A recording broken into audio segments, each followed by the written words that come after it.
अस्सलामुअलैकुम। प्यारे बच्चों, क्या हाल हैं आपके। मुझे उम्मीद है कि आप खुश होंगे।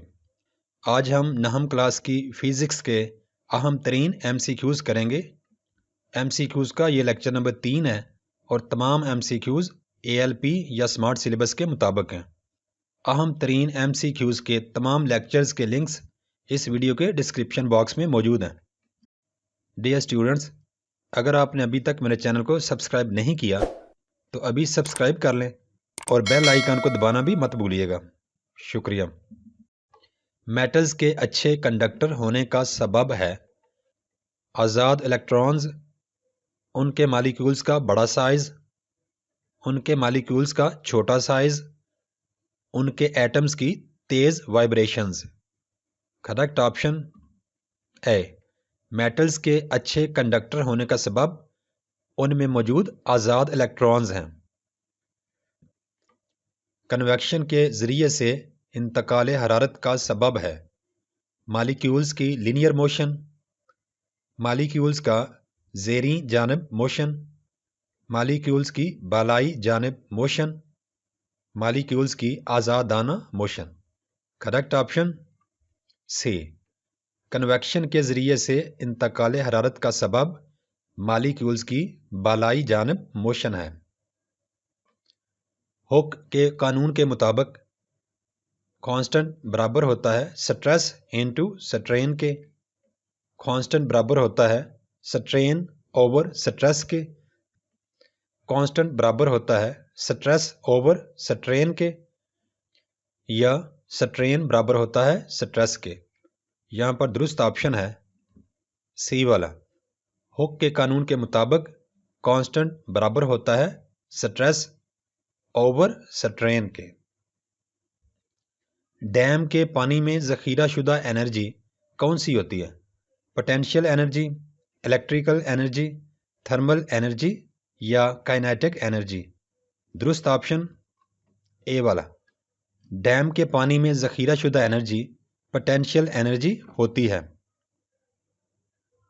वर्क करने की शरह को क्या कहते हैं? Energy, torque, power, momentum. दुरुस्त ऑप्शन सी वाला। वर्क करने की शरह को पावर कहते हैं।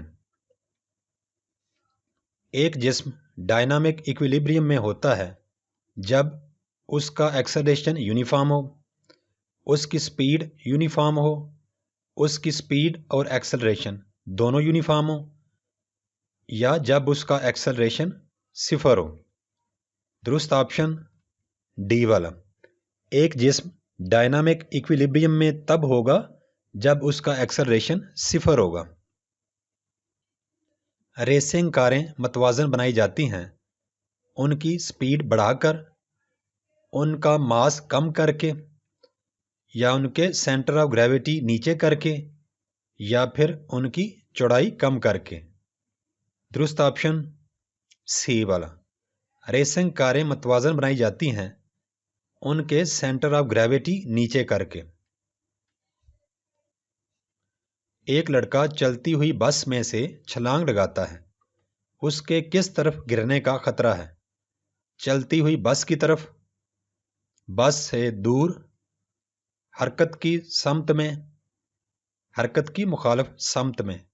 दुरुस्त ऑप्शन, अगर लड़का चलती हुई बस में से छलांग लगाता है तो उसके हरकत की समत में गिरने का खतरा होगा। एक जिस्म का मास एक्सेलरेट करने पर कम हो जाता है, एक्सेलरेट करने पर ज़्यादा हो जाता है, तेज़ वेलोसिटी से चलने पर कम हो जाता है। इनमें से कोई भी नहीं। दुरुस्त ऑप्शन, इनमें से कोई भी नहीं।